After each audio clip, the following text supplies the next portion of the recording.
And WUSA 9 News at 6 begins with everything you need to know to make your vote count. Thank you for being here with us on this election eve. I'm Lorenzo Hall. And I'm Leslie Foster. And tonight we'll have live coverage of Virginia Governor Glenn Youngkin's pit stops across the Commonwealth. But first, some perspective. Yeah, Virginia's elections are so crucial this year. Even Maryland Governor Wes Moore is showing up to help. He stopped by Democrat Danica Roem's campaign event over the weekend. Now she is facing off against Republican Bill Wolf in District 30. It's one of the races that could determine the balance of power in Virginia. Now, there are a few things you should know before you cast your ballot. First, every single seat in the Virginia General Assembly, all 140 of them, are up for election.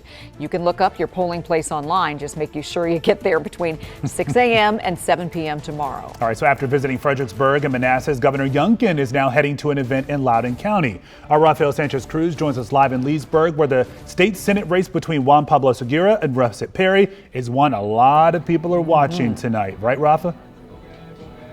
That's right, Lorenzo. We're about half an hour away from tonight's rally here in Leesburg, Virginia. Governor Glenn Youngkin is expected to take the stage along with the Lieutenant Governor and, of course, the Attorney General, Jason Miyares. They're trying to get this last-minute support for 3 Republican candidates. Now, on the House side, we're talking about Jonathan Rogers, who's running against Democrat Marty Martinez, and Republican Gary Higgins running against Pastor Rob Vance. Now, on the Senate side, Republican Juan Pablo Segura, who's vying for the 34th district seat against Russet Perry, like you mentioned. Now, these seats are key for Republicans in their effort to hold the House of Delegates and flip the Senate, which would open the path for Governor Glenn Youngkin to push legislation on issues like abortion, taxes, and education. Now, tonight we're expecting the candidates to really emphasize education and what Youngkin has coined as parental rights. This is a key issue for voters here in Loudoun County, given the sexual assault at 2 different high schools in 2021 and the recent opioid overdoses among high school students. Youngkin has criticized how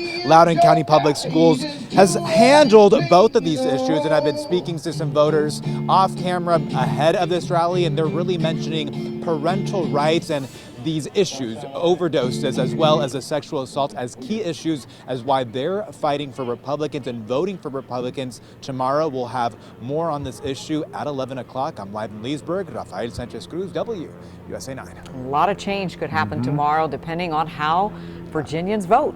All right. Thank you, Rafa. By the way, Governor Youngkin also stopped by an event in Fredericksburg today. Our Matthew Torres stopped by to see how he's urging voters to go red.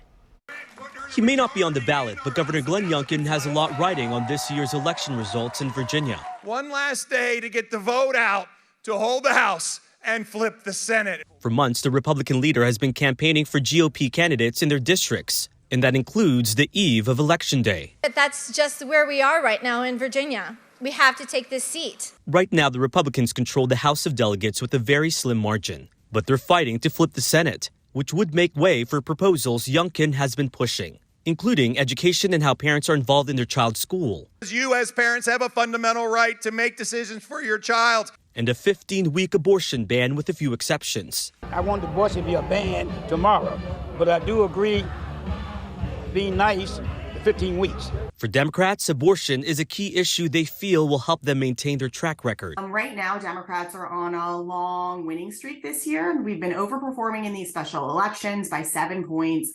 We know that abortion still matters deeply to voters. We're hearing about it in all of these races. The races are a litmus test in a state that's leaned back to purple, according to polls. The Democratic Legislative Campaign Committee has invested a lot in Virginia this election. They warn if Republicans win, there'd be a lack of gun control measures, attacks on the LGBTQ community, and voters undermined in the future. Thinking about all that is at stake, we just need to win one chamber to stop the Republican trifecta. And if we're able to do that tomorrow night, that in itself will be a huge win. The Democratic Legislative Campaign Committee says Republicans have outspent them this year, but they feel confident that they laid the groundwork early enough to get their Democratic candidates out there. Now, when I spoke to Youngkin supporters inside the event here today, they say their key issues are crime and education. In Fredericksburg tonight, I'm Matthew Torres, WUSA 9. Now, if you don't have a mail-in ballot or didn't vote early, you will need to vote in person tomorrow. Abby Larico is verifying what you need to bring and what happens if you run into any issues. We checked with the Virginia Department of Elections about what you should bring. It's best to bring your ID to vote. That can be a Virginia driver's license, passport, current utility bill, or any of the other accepted forms of ID listed here.